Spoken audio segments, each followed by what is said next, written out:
తిరుపతి జిల్లా దళిత సంఘర్షణ సమితి అధ్యక్షుడు కొత్తపల్లి శంకర్ సోమవారం సత్యవేడు నియోజకవర్గ దళిత సంఘర్షణ సమితి నూతన అధ్యక్షుడిగా మణిని నియమిస్తున్నట్లు ప్రకటించారు. ఈ సందర్భంగా ఆయన మాట్లాడుతూ డిగ్రీ, పీజీ, బీటెక్, ఎంటెక్ పూర్తి చేసిన వెనుకబడిన వర్గాల విద్యార్థులకు ఉద్యోగ అవకాశాలు కల్పించడమే సంస్థ ప్రధాన లక్ష్యమని తెలిపారు.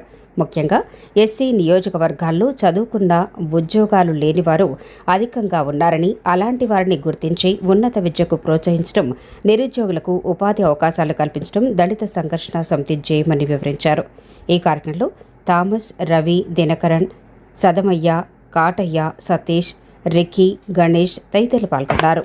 ఈరోజు దళిత సంఘర్షణ సమితి ఆధ్వర్యంలో సత్యవేడు నియోజకవర్గంలో మణి గారిని నియోజకవర్గ ఇన్ఛార్జిగా ఎన్నుకోవడం జరిగింది.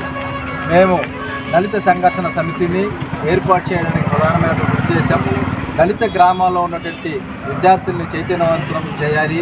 అదేవిధంగా విద్యతో పాటు ఉద్యోగ అవకాశాలని బాబాసాహెబ్ అంబేద్కర్ గారు ఇచ్చినటువంటి రిజర్వేషన్ని మా గ్రామంలో ఉన్నటువంటి వాళ్ళకి, ఎస్సీ, ఎస్టీ, మైనారిటీ వాళ్ళకి తెలియజేయాలనే ఉద్దేశంతో ఏర్పాటు చేయడం జరిగింది. అదేవిధంగా మేము గ్రామంలో ఎక్కువగా భూమి లేని నిరుపేదలుగా ఉన్నాము. మాకు కావాల్సింది భూమి కావాలి, దళితులకు 2.5 ఎకరా భూమిని ఇవ్వాలన్నటువంటి ఉద్దేశంతో ప్రధానంగా మా డిమాండ్ ద్వారా దీన్ని గ్రామంలో తీసుకుని రాష్ట్ర వ్యాప్తంగా దీన్ని ఏర్పాటు చేయడానికి ముందుకు రావడం జరిగింది.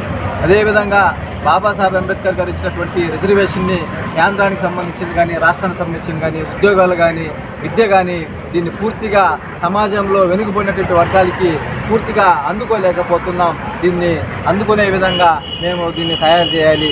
అదేవిధంగా సాంకేతిక పరిజ్ఞానానికి సంబంధించినటువంటి కోర్సుల్ని కూడా మేము ప్రజల ముందుకు తీసుకుని పోయి మా ప్రజల్ని చైతన్యవంతం చేసి విద్యార్థుల్ని మంచి చదువులు చదివించుకోవడానికి అవకాశాన్ని కల్పించాలనే ఉద్దేశంతోనే ఏర్పాటు చేస్తున్నాం. అదేవిధంగా మాకు మంచి ఉద్యోగ అవకాశాలు రావాలంటే మేము స్పోకెన్ ఇంగ్లీష్ కానీ, అదేవిధంగా కంప్యూటర్ నాలెడ్జ్ కానీ, టైపింగ్ ఇన్స్టిట్యూట్లు కానీ దీని ద్వారానే మేము ఉద్యోగపరంగా ముందుకు పోగలుగుతాము. ఈ అవకాశాలన్నీ కూడా మా గ్రామంలో ఉన్నటువంటి వాళ్ళకి, పేద విద్యార్థులకి, చదువుకున్నటువంటి వాళ్ళకి అన్ని రకాలుగా తెలియజేస్తూ వాళ్ళ కుటుంబాలు బాగుపడే విధంగా అంబేద్కర్ గారు ఇచ్చినటువంటి వనరులు మేము ఉపయోగించుకోవడానికి ప్రతి ఒక్కరు కూడా కలిసికట్టుగా ముందుకు పోతున్నాము. ఈ అవకాశాన్ని ఇచ్చినటువంటి సత్యవేడు నియోజకవర్గంలో ఉన్నటువంటి కమిటీ మెంబర్లందరికీ కూడా పేరు పేరున ధన్యవాదాలు తెలియజేసుకుంటున్నాం. జై భీమ్, జై అంబేద్కర్.